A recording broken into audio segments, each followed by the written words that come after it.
Thank you so much, and welcome to this session. I want to start, actually, I will tell you about myself in a minute, but I want to start by finding out about you, because that will help me with this session. And as you can imagine, this is such a big topic, like we could spend days, weeks. It's also definitely not a one-size-fits-all. You know, we've got so many ranges of what people would do in work, what kinds of work. So again, you know, I will do my best to meet your needs, and my hope is that you'll walk away with some gems today that you can use. But to start with you, so how many of you are parents of a student on the spectrum who's 17 or younger? Okay, so we put them up high just so I get a nice sense. Okay, great, thank you. And how many of a student 18 or older, like 18 to 35-ish or so? Okay, great, so it's about equal.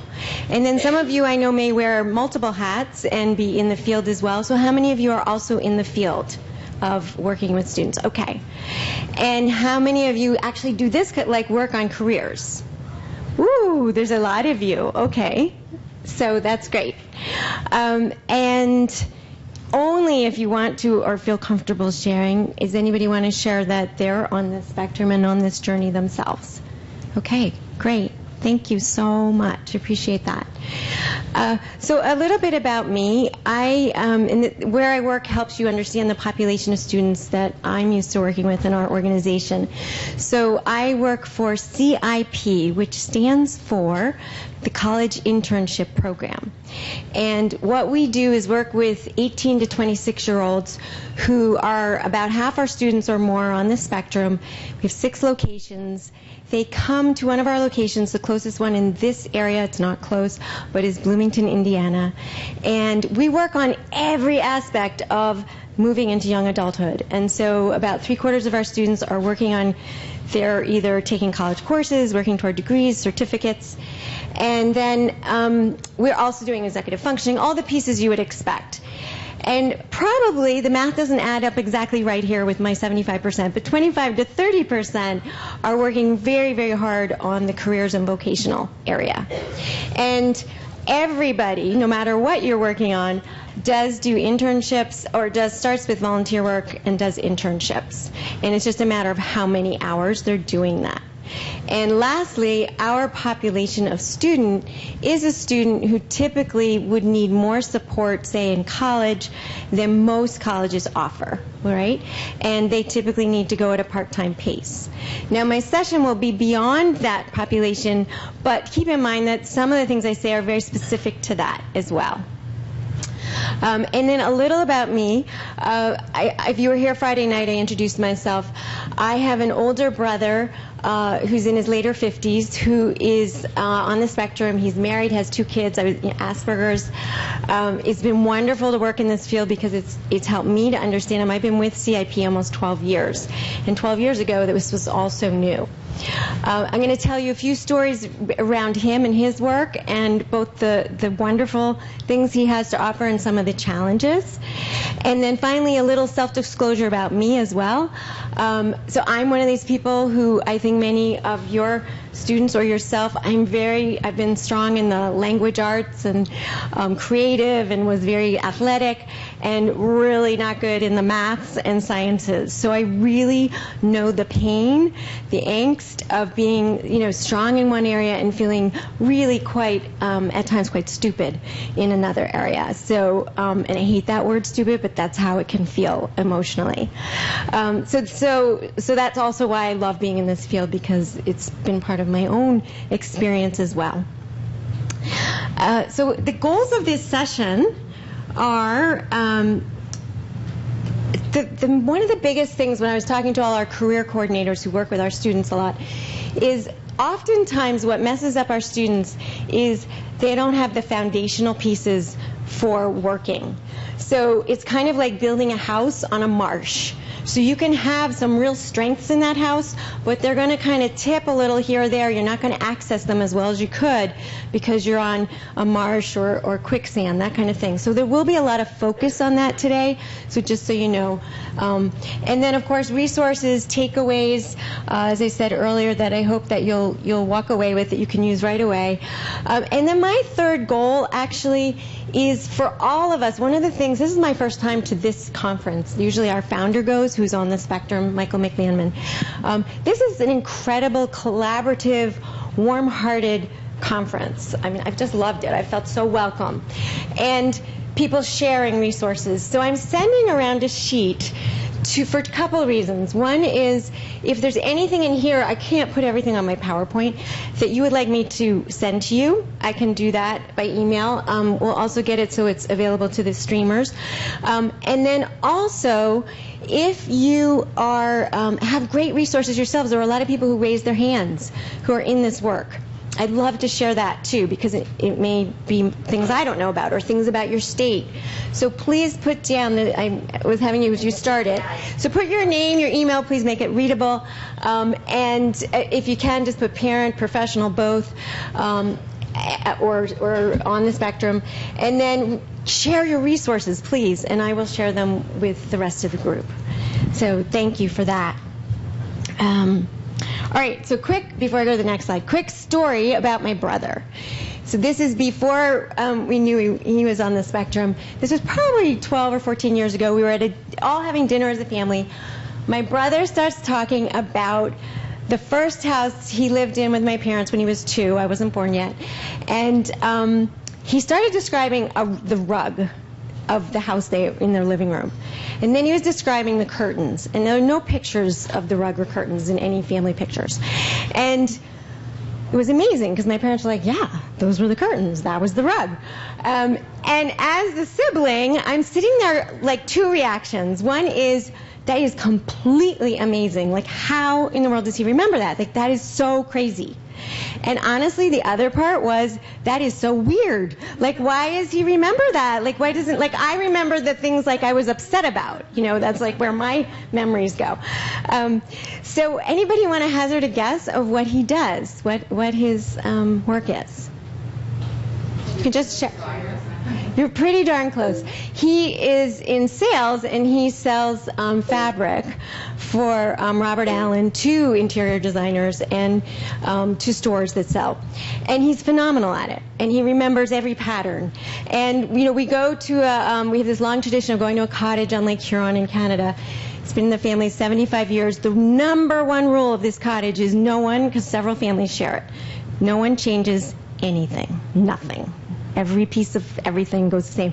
So, of course, the furniture has started to look pretty crummy after a while. And who do you think got to reupholster, get the perfect, exact same, almost, cloth for that cottage? So it made him happy. It made us all happy.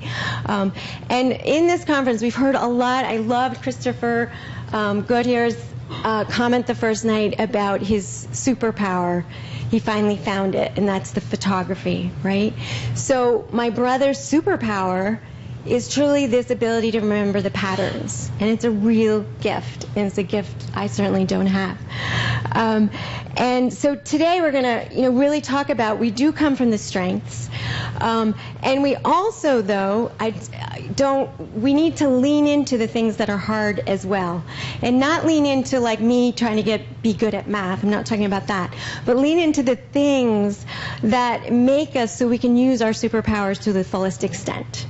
So, for example, my brother's been great at that, but one of the things that's a little sad is he never got good at like texting, or he really has pretty poor typing, and he's never been willing to take that on. And so and he's great on the phone, and as more and more people want to do their work, everything not by the phone, it's hurt his work and his business. So it frustrates me that he won't either learn the technology or get someone to do it for him. And it frustrates him, and he gets angry about it. So when I say, and this isn't meant to, don't tell him I said this, it's not meant to be critical. It's more like he's got this beautiful skill, and there's something getting in the way of it being quite as fully powerful as it could be. So when I talk about today, I have a lot of tips that might seem they're tips of things to avoid, or to not avoid, but work through. So I want to stay on the positive, but they are things we need to lean into to be most effective. And I do like to use the image, again, when you talk about superpowers. Really, each of us you're your own hero of your own journey. I mean, we're each on our own journey. And again, you're going to have those dark nights of the soul. You're going to have, like any good movie, like the really hard stuff that's hard. And so we can choose to lean into it, or we can choose not to. It's always our choice at a certain level how much we engage. But that's what I want, is to help our students and those we work with to engage in the things so they can use their strength. So, and then this is, these are the wonderful strengths. Hyper focus, think out of the box. I mean, think if you've heard some of the panels this weekend of our guests. Are they out of the box thinkers or what? Like, that's what they've brought to the world, is these gifts that they have, and their perseverance is amazing. They've persevered despite the hard times, and persistence. This is a word that I came across from a colleague just a few years ago, and it actually is the root of the word weird. It's the Old English, and this I find fascinating. The meaning is the response to one's destiny. So again, there was a lot of talk this weekend about some of our guests about their weird, or my brother, me saying that's weird that he remembers that. But his weird is actually what makes him have his super strength or his superpower. So we all, whether you're on the spectrum or not, have our weird, which you actually, if you can bear to bring it out, it's wonderful. All right, so some of you who have students who are younger, and some of you may have students who might not do college, or that might not be appropriate, or they might do certificates. I'm sure you're aware it's this huge leap from the intense structure of high school into either work or college. And so we need to do it in steps, and I'm going to go into that in a minute. But before I get to that, I'm just going to have you kind of guess, and again, you can call out. This is from the U.S. Bureau of Labor and Statistics, and this is based on how people find their jobs, like what methods. So what percentage do you think get it through posted openings, meaning like the old-fashioned way of newspapers, that kind of thing? Anybody want to guess? Just say it loudly. 10%? 5% is right. How about networking? How many of you think would come? 50? Okay. Actually, 45%. And 25% is from recruiters, and you can do the math. It's 25% then from job listings. This is often with companies, might be on their website. So, just so you can see the numbers, there they are. All right. So how is that relevant? So networking, a lot of people, how many of you love to network? Okay, so we have some people. A lot of people don't, or it sometimes has negative feelings like, it's like about sales or something. But in reality, networking is really about connecting. And connecting is a life skill. So with a lot of our students, networking isn't really comfortable, and so what we want to really, really emphasize is what kinds of groups can they go to that they can naturally connect. So I would give this conference as an example of an amazing place for connecting, right? I saw so much collaboration this weekend going on with speakers of things they want to do together. And it was not, there was nothing salesy, nothing like pushing their agenda. It was more they were connecting on the things they love to talk about, and then finding ways they can share it. So my big push here is with your students or yourselves, where are your people that you want to connect with? Okay, with your special interests or your special strengths, because that's likely where you're going to make your best connections for work. And I'm going to just show you really quickly. I'm going to have to put this down. A YouTube.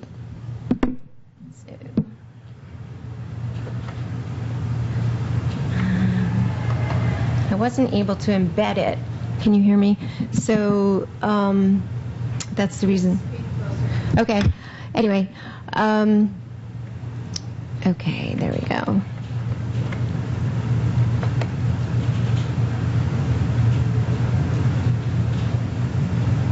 And it's not going. I have to go get the guest list. I'll be back in a minute. Okay. I'll just turn up the sound.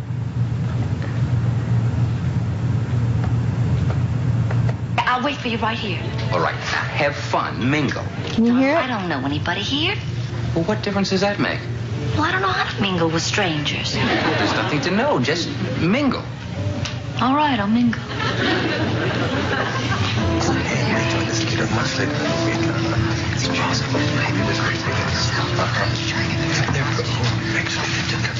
Mingle, mingle.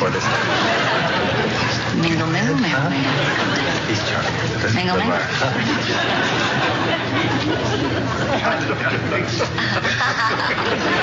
Mingle, mingle, mingle, mingle. Here a mingle. There a mingle. Everywhere a mingle, mingle. Can I interest you in a single mingle? Okay, so, all right, so, that's an example. I think we probably all had that situation. I don't know if you remember, any of you are old enough to remember that girl, Marlo Thomas, but I used to love that show. All right, so here's another thing that I'll just show you a short piece on networking that I think you'll find useful. Oh, was that loud enough? Could you hear? Okay. Hope her head shows up. Networking shouldn't be an event. It's an ongoing, organic process of building relationships with people you actually like. So you want to make it a lifelong practice of meeting new friends that you can contribute to. Here are 8 simple networking tips to meeting new people very authentically without feeling like a fakey pants. Number 1, focus on giving versus getting. So how can you serve or help someone out? Maybe you've got a great book recommendation, or you know someone that person should meet. The thing is with networking, what you have to give may have nothing to do with you or your business, and that's okay. The whole focus is give, give, give. Number 2, be present. I'm lucky enough to take yoga with one of the most gifted and amazing teachers in the whole entire world, Mr. Rodney Yee. And I was taking class with Rodney last week, and it's kind of amazing. Rodney is so present always. So after class, there's always like 70 people swarming around him trying to get his attention. And when I was leaving class, he was talking to someone, and I put my hand on his back just as a gesture to say thank you and to let him know I was leaving because we are buddies. And you know something? He did not even break his concentration. He didn't acknowledge me at all. And it wasn't rude. It was quite amazing. He was so fully present with the person he was talking to that he just stayed there. Now here's the thing. Most people, when they're networking, they do something that's really fakey pants, and they're looking around and they're not really present with the person who's in front of them. Don't do that. Michelle, I really love all of your videos. That guy over there looks like Ryan Gosling. Did they just put out new food at the buffet? Oh my God, crab cakes? Crab cakes, crab cakes, crab. Number 3, listen more than you talk. As the saying goes, and it's a tweetable, we have 2 ears and 1 mouth, so we can listen twice as much as we speak. Remember, the most interesting people to talk to are the ones that really want to know about us. Number 4, think long-term versus short-term. Real relationships build gradually over time. So when you first meet somebody, don't rush or push your agenda on them. Here's what I mean. Let's say you're an aspiring children's book author and you're at an event and you happen to meet someone who publishes children's books. Don't go up to them and say, oh my God, I got to give you my book. You got to read it. It's amazing. You're going to want to publish it. Don't do that. You want to just chill and be a little relaxed. You can say something like, you know, that's really interesting. I've got a question about your industry that I'd love to know about. And then ask them a question that opens up a genuine dialogue. Number 5, do not overcommit or feel guilty. Look, if you start going to a ton of conferences and networking events, you're going to meet a lot of people. It's fine not to stay in touch with everybody. It's okay to meet people and say hi and all that jazz, but you do not have to make a commitment to speak to them again or to stay in touch. Number 6, be honest. Don't make false promises or agree to do things just to be nice because you're there with someone in person. So if someone wants to go to coffee with you, for instance, and you don't want to do it, don't say, oh, sure, we should do that sometime. Instead, you want to say this. I really appreciate the offer, but my work schedule is full and I don't want to promise anything. That's not going to happen. Number 7, take action immediately. If you do agree to do something for someone, take action right away. So if you're going to make an email intro, just whip out your smartphone and get it done on the spot versus waiting till you get home. Taking action right away is an awesome habit to build. Plus, you won't just pile up work to do for yourself when you get home. Number 8, only go to things that excite you. Whether it's parties, conferences, or even coffee dates, only say yes to the things that you really want to do. The best business connections I've ever made are friendships. So when you go to these things, go to make friends. The women who get the most out of my... Okay. That was Marie Forleo, by the way, just so you know. She does a lot with women and small businesses, but all the things she's talking about are relevant to networking. So I'm going to invite you to actually do something very briefly, because I have a lot to cover in this session. But with someone, hopefully you don't know, just quickly write down a question, an open-ended question that you would like to ask them about themselves. And I want you to focus on listening intently. Don't be like thinking that, what that girl was thinking about other thoughts. And think about what is it you could maybe offer or give. And when I say give, like maybe there's some resource you have that you could share with that person in your conversation. So I'm only going to let you do it for like a minute and a half each, because we don't have a lot of time. But and share information if you want to that you can keep at the end. But remember, the focus here is on listening, being present, and what could you give. And lastly, though, you always want to ask permission if someone wants the advice or wants that resource. Don't force it on them. Say, would you, I have an idea. Would you like that? So let's just do that briefly, because again, if you remember, 45% of jobs come through networking. And again, like she said, you want to go to the ones that interest you, with people who are, going to hopefully have some shared ability to share information with you. All right, so turn to someone, write down this question, open-ended question, because you don't want them to just say yes, no. And I'm going to give you each a minute and a half, and I'll tell you when to change. So I'll just stop, and actually I'm going to raise my hand. I'm going to ask you all, would you raise your hand when you see me raise my hand, so that way we'll switch quickly. Okay, go ahead.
Switch so your partner speaks. All right, so hold your hands up so we do a switch over. Just hold your hand up and make sure you switch so the other person gets to do it. So it'll be another minute and a half. Go ahead.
wrap it up.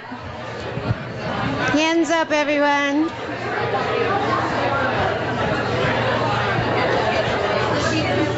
Hands up. Okay, thank you so much. Did people learn something about the other person? Yes? Okay. What I recommend is if you'd like to continue your conversation, obviously do it at the break and exchange information so that you have now networked or really connected is really what this is about. Remember, it's a life skill, learning how to connect and learning about the things that are important to us. So let's go on to the next thing. And again, that was Marie Forleo, because I didn't have that in there. So if you did want to know more about her, it's Forleo. All right. So what, as I was saying about the house, that you don't want to build your house on a marsh.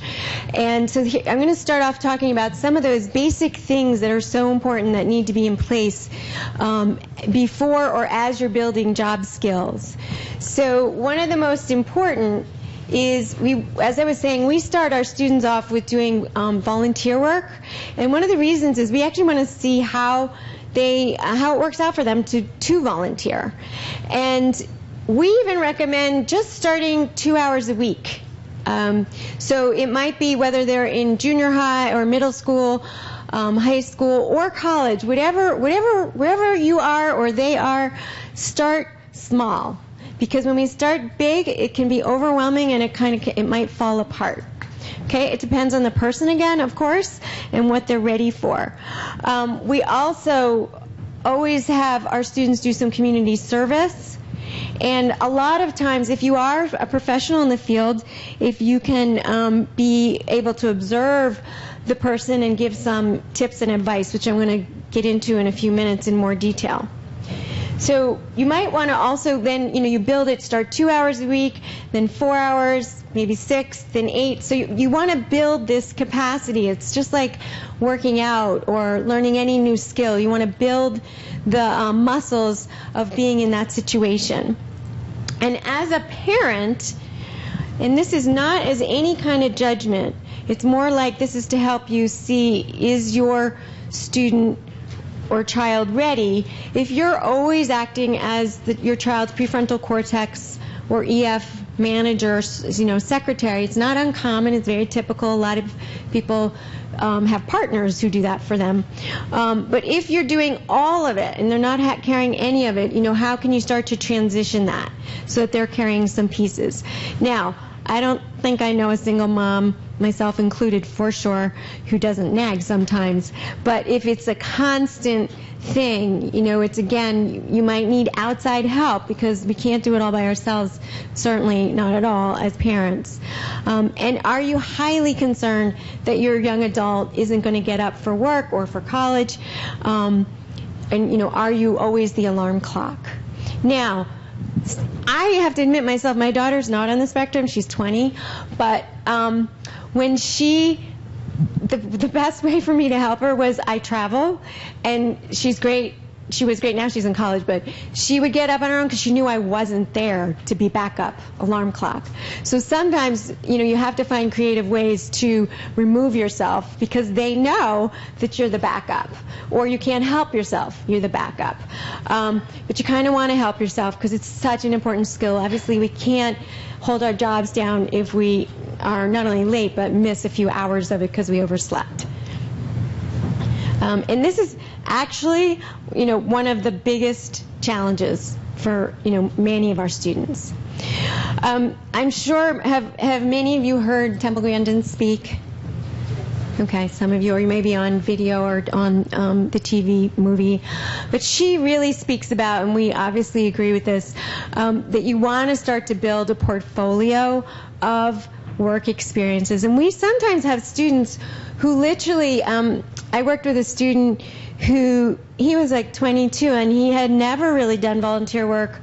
He might have done some community service, but he had never done any job at all. And so we can't know our strengths, we can't know our superpowers if we don't get to practice them, or if we only practice them at home in our basement or with our family. That's not building our capacity to use them fully.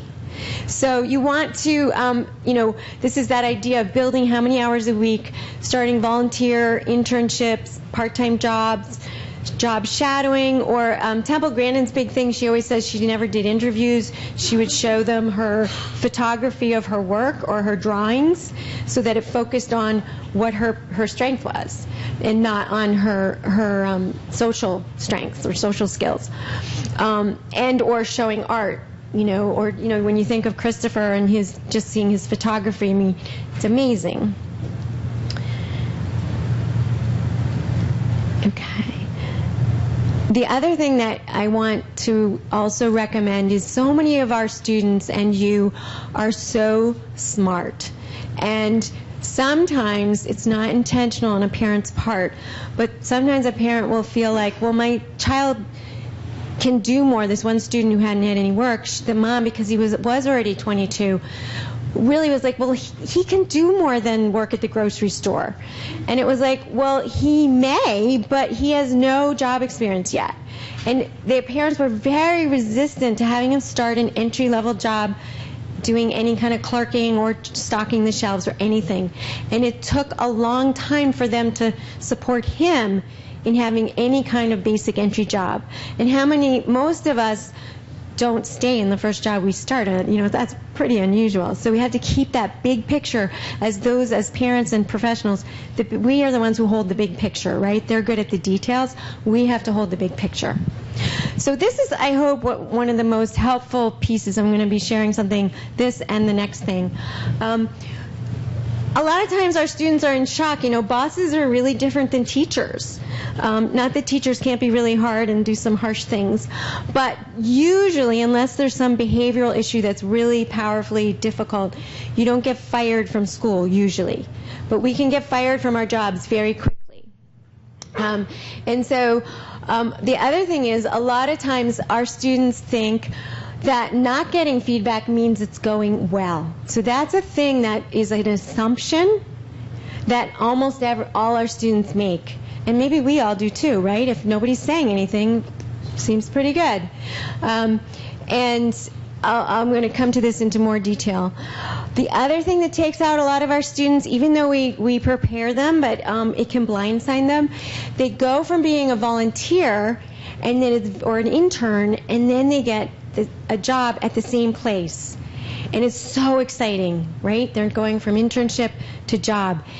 And what they don't realize is secretly, invisibly, the expectations change. And so where they were getting complimented, now there are issues. And so I'm going to show you a form we use that you're welcome to use that'll help that student know more of what to expect. We had a student who she was doing great as an intern, and she worked in a kitchen, and then when she was being paid, they expected her to go faster, which really wasn't a fair expectation, but that was the expectation, right?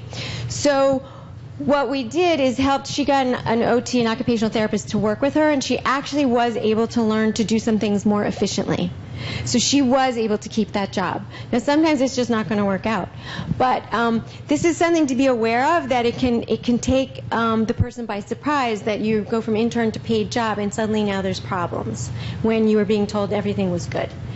And ask to be evaluated on your community service or volunteer jobs. This is critical, and I'm going to get to this in the next slide.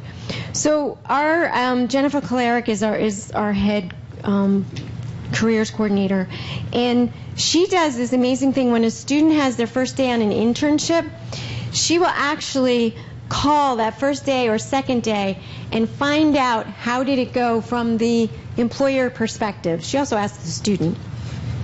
But what she'll do is find out from the get-go, did it go well? Like, in other words, did anything go wrong the student wouldn't have a clue about? Or maybe they didn't dress appropriately, or maybe they were late, but the student is not going to say that or may not even know. Not that they weren't late, but that they weren't dressed quite appropriately. We obviously try to work with them, but what we do that most places don't do, like each of you, how many times a year do most of you get evaluated at your job more than twice a year? No. Some people do, but most don't.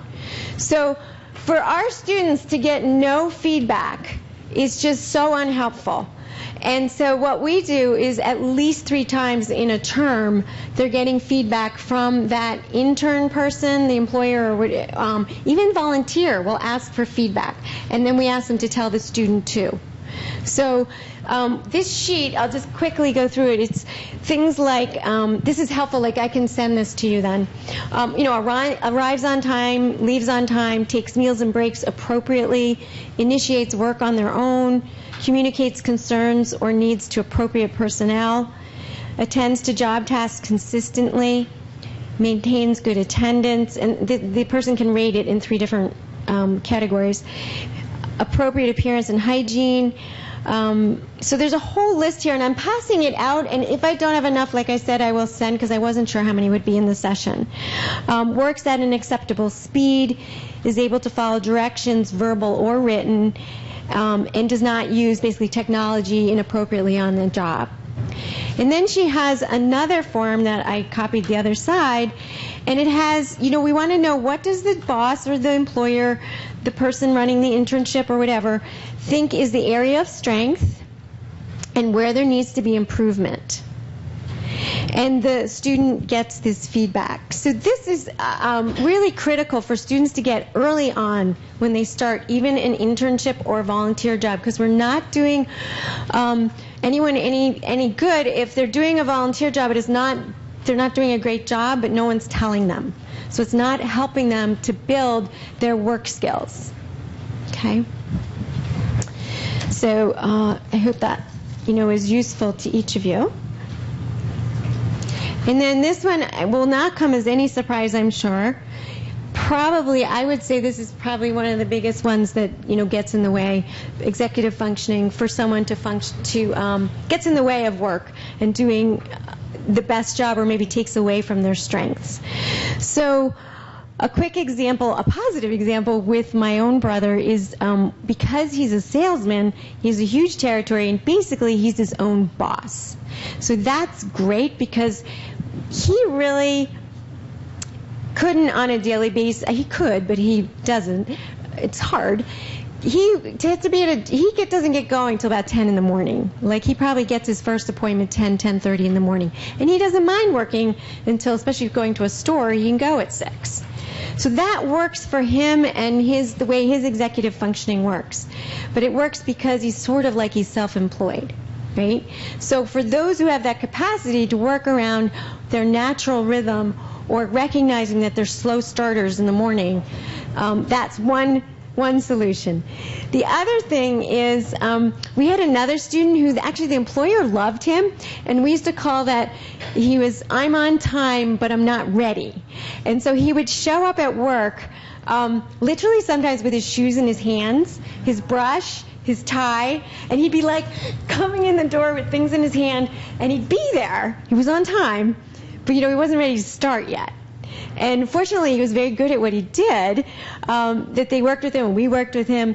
But it's always going to be a challenge for him to have everything organized and on time.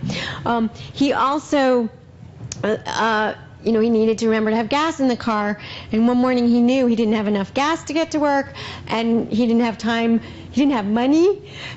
So he had to go to the bank first, then get the gas. And when we had told him, you need to do this, but again, it's not a natural strength of his. So what we do recommend, and if you're in the field, I'm sure you do this too, but we recommend not only a list at night of what needs to happen, but a morning list as well. And some students, if you're really, really visual, a lot of our students actually like a photo of the things they need to take out the door with them. So they'll take a picture of it and they look at the photo to make sure they have it all with them. And I think probably, I don't know about all of you, but when I'm on vacation, one of the things I love is that I don't have to do all that pre-night stuff on vacation. You don't have to make your lunch. You don't have to put your clothes out. Like, it's at least an hour of work, I think, and most of our students don't know that that's what it entails. And maybe some of you have done this as well. We do, it's the time estimation sheet. Do you do that sometimes, where you have them like time how long do they take showers, like how long literally, really do they take showers? or are they taking a shower, or how long does it take them to get dressed or to shave or whatever it is. So, and this again is a piece that really can make them late if they're not doing it. Let me just think if there was another one that just kind of tragic, and it happens, I think, far too often. It wasn't one of our students, but a parent was telling me this of a student who had an interview, and he couldn't find his car keys, and he missed his interview, So, those kinds of things that are so critical, and I'm compassionate to that because I have a hard time keeping track of my car keys. And I have ways, I have all my methods, but when my mind's somewhere else, I probably have at least a 10-15% failure rate, even having ways to deal with that. So that's why the practice, the habits are so important. I did want to just share the name of a book. I didn't take a picture of it. It's called The Secret of Happy Families by Bruce Feiler, and it's Feiler. Feiler. And he has all this research on families who, actually, a lot of the reason they're happy is that they have like these meetings about how did the day work, how did the week work, but they make lists, and the most important thing, is so basic, is that the student, the child, it could be a little child, is part of the list making, that you don't make the list for them, and that they check it off themselves. There was like a huge difference between if they were part of the list building and checking off or not. The book's a really fast read. It's got great ideas. It's also from organizational management, but it's good for anybody. It's just in terms of like keeping everything going, and he has ways of having everyone have a voice in the day-to-day keeping it going. All right, so another there are challenges. I'm calling it tip, meaning it's like tip things to watch out for. So it's kind of obvious you want to work on special interests, but of course one of the challenges always is the special interest something that can work into a job, right? That's a big one. And in that last panel session, I don't know who it was who said just that the ones who are happy or enjoying their work are the ones who found their special interest and are able to use it every day. And it's the ones who don't find their special interest who really struggle. We really emphasize trying a lot of different internships or a lot of different volunteer jobs as much as possible in the years before the pressure's on that you have to make money. It's good no matter what. And also breaking those long-term goals into smaller ones. The one thing I wanted to mention is things like the Myers-Briggs personality tests, those kinds of things, which are great. They also, though, don't take into account sensory challenges at all. So you have to sort of take it with a grain of salt. And the other one that I really like at the bottom, oops, I didn't pull it up yet. This one, Strength Finder.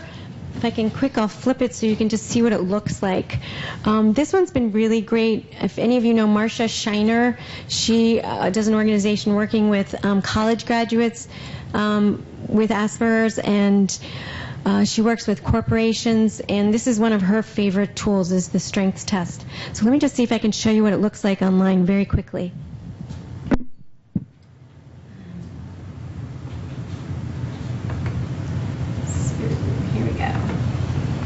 Can you see that? So just really quickly, there's some different categories, and if you just look up, it's called strengthtest.com. And so what, it's more comprehensive. There's like the achiever. People strong in the achiever theme have a great deal of stamina and work hard. They take great satisfaction from being busy and productive. There's the activator. People strong in the activator theme can make things happen by turning thoughts into action. They are often impatient. Let's see, analytical. People strong in the analytical theme search for reasons and causes. They have the ability to think about all the factors that might affect a situation. There's a whole group of different, let me just see if I can pull it up for you.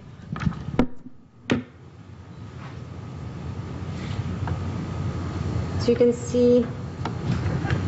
can see how there's a lot. There's like competition, connectedness, consistency, developer, empathy, focus. So it helps them to understand themselves, and then it gives them the kinds of situations and settings where they would thrive. So go back to the PowerPoint. All right.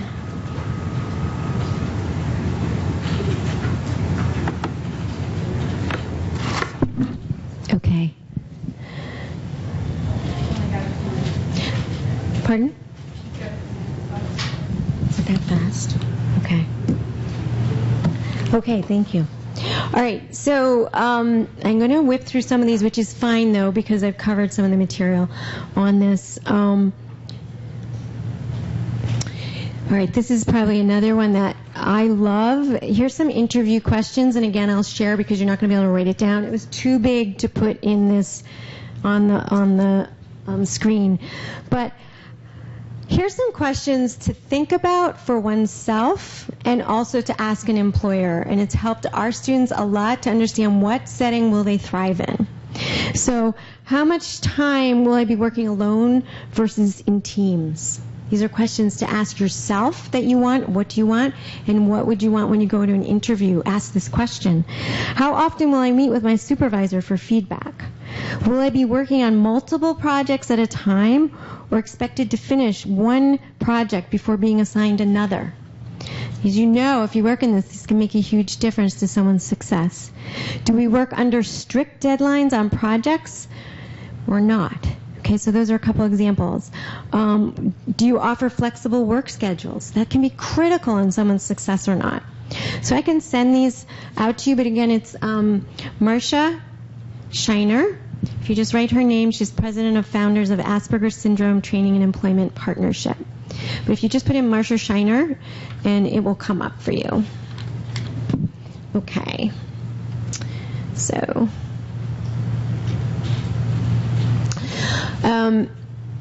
oh, we already did that. Sorry.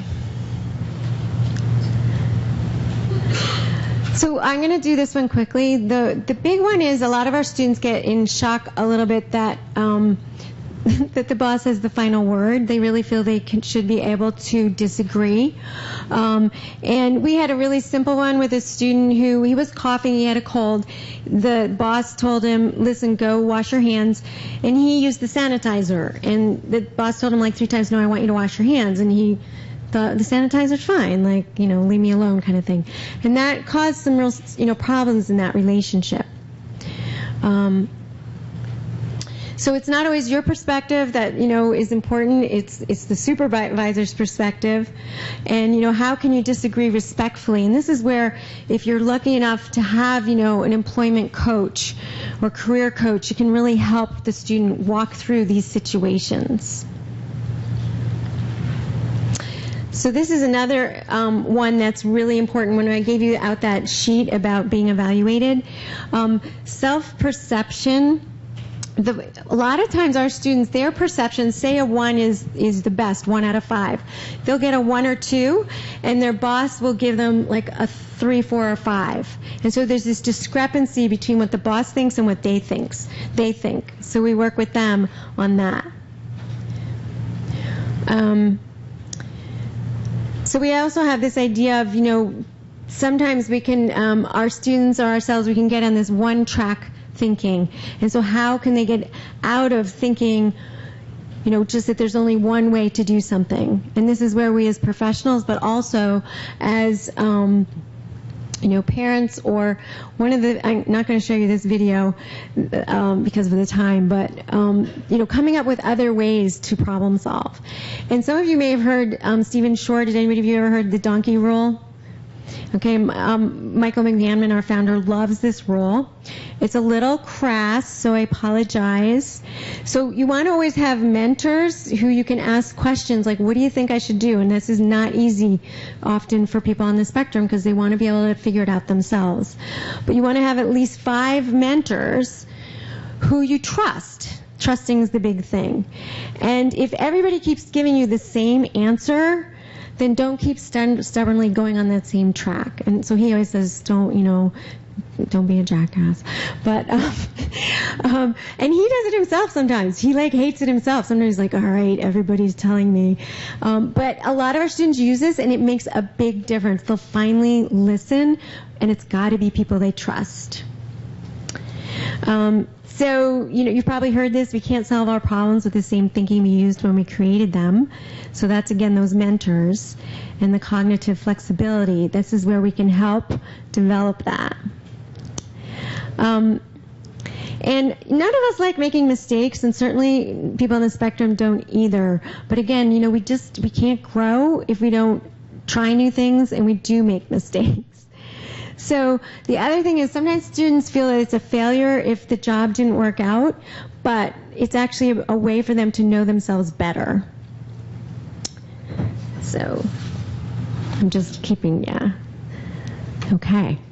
So there's the whole black and white thinking that can trip a student up, and we really try to work at that. Sometimes it's not black and white, that you can both be right, you can both be wrong, you can be partially right or wrong. There's all these different options, and we go through this because often they'll get stuck on the boss is wrong, or we do too when we don't like something the boss has done, right?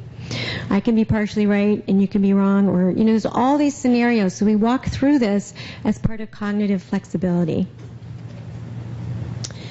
I'm going to go through the social thinking pretty fast, but the big thing again about being the hero of your own journey is you have a choice with when these things come up. You can decide that you're right, but what are the repercussions if you're right? And that's what we always emphasize. It's your choice, but there are going to be repercussions. So I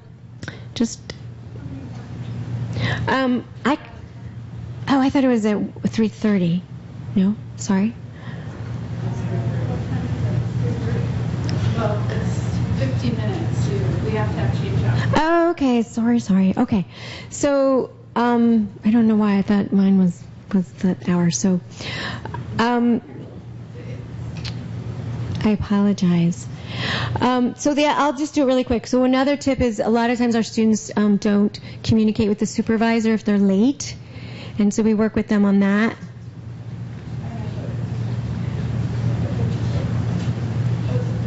Yeah, so that's what I thought I'm sorry, because I thought we were till 3:30.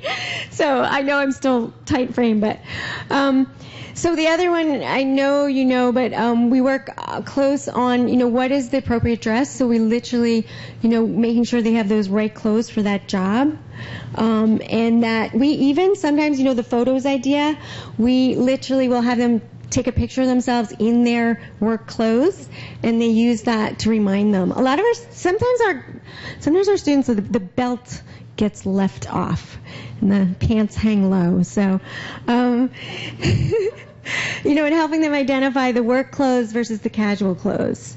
All right, so this one is a biggie. And of course it depends on the job, how much you can get in the way, the technology. But I did want to say that, let me just jump ahead to that.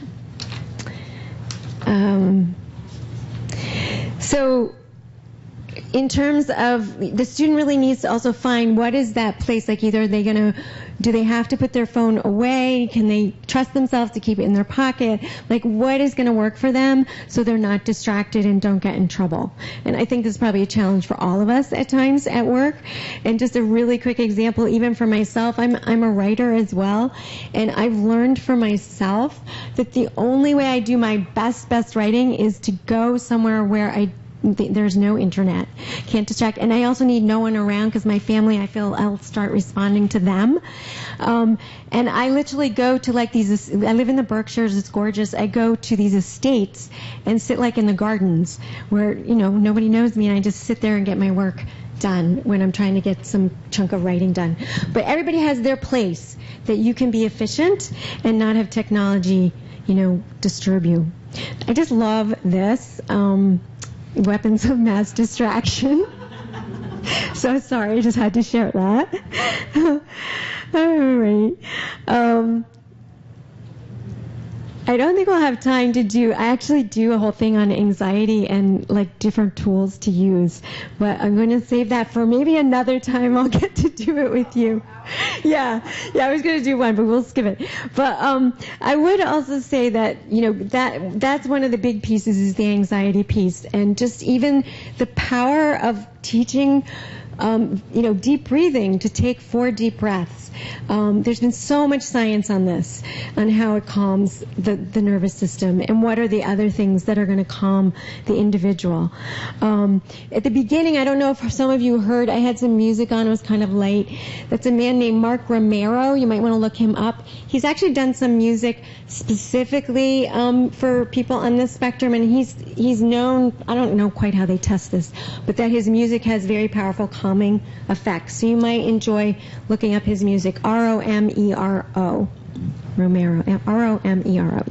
Yeah. And I can relate because I had a 10-year period where I actually wouldn't fly. I fly a lot now, but I had so much anxiety about flying. So I share that only because there are so many tools you can use to get through. And that's an example of the superpower thing, because it was getting in the way of me doing what I wanted to do with my work. So I had to get over it. So that's where I'm saying lean in on those things that are not fun and hard. All right. So obviously there's all kinds of things with exercise too. This How to Cope, some of our students use that. It's a free app that they'll use for helping to cope when you're stressed or having a panic attack. And I'm going to skip to, I had 2 extra tips. Not taking initiative is a big problem for some of our students, and they really need a job where there's either lists or we've encouraged them even use their cell phone to record when they're being trained. Because a lot of times, there's, when you're new, then you get told like so many things when you're new at a job. So we have them either write it down, ask the boss to write it down if they're willing, or record it and they can listen to it. So they have their list of when they get to work, what are they supposed to start on? What are they supposed to do?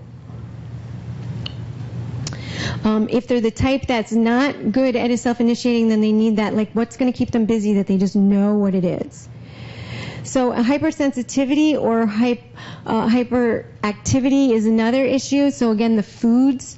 We had a student who really had a big issue with that, and we had to have him stop having certain foods that at work that were making him very hyper. Myself, I literally can no longer drink coffee. I drink hot water, and I was like so excited because Jennifer O'Toole yesterday, she was looking for hot water too, because I can't have coffee. It just makes me too hyper. I love it, but it's not good for me. So increased absences due to failure to not take meds is another big one that can get in the way. So I'm just about ready to wrap up with just really a quote too. And I would say that if you can have employment coaches working with the student, because this really helps them to see the big picture and what is appropriate for them. In terms of, and I'm sorry I'm rushing through these, what's appropriate for them in terms of jobs. A lot of our students on the spectrum, they can't tell, like they might qualify for 7 out of 8 of the required things, but they'll take themselves off the list thinking that the one thing they can't do, they shouldn't apply, but they still could. But you're the big picture person, either as a parent, a professional, or an employment coach. And I was talking about these things already. I'm going to just skip right to the end here. This will be, I have one quote I want to end on. First is that self-awareness. There's been a lot of talk about that this weekend. The self-acceptance, so easy to say, so hard to do. Like Jennifer with putting on the ruby red shoes. It's part of it's who we are. Self-regulation, and that would be also the executive functioning. The self-advocacy, and then that leads for what someone said today, freedom, the freedom to do what you want in your life. So here are some websites, and then I have the quote, and I'm finished. So monster.com, again, you'll have this available on the website. Florida Choices, a lot of people love that one. If you look that up, it has free assessments. So I recommend that. And Barbara Bissonette is a fantastic one on, she's got some great short books on work and being on the spectrum. Remember, your weird is your superpower. And here's the quote, and I thank you all and each of you for coming today. To be yourself in a world that is constantly trying to make you something else is the greatest accomplishment. So I'm going to read that again. To be yourself in a world that is constantly trying to make you something else is the greatest accomplishment. So I hope that for each one of you and, for each of us to be able to use those special strengths we have. And thank you for your time today.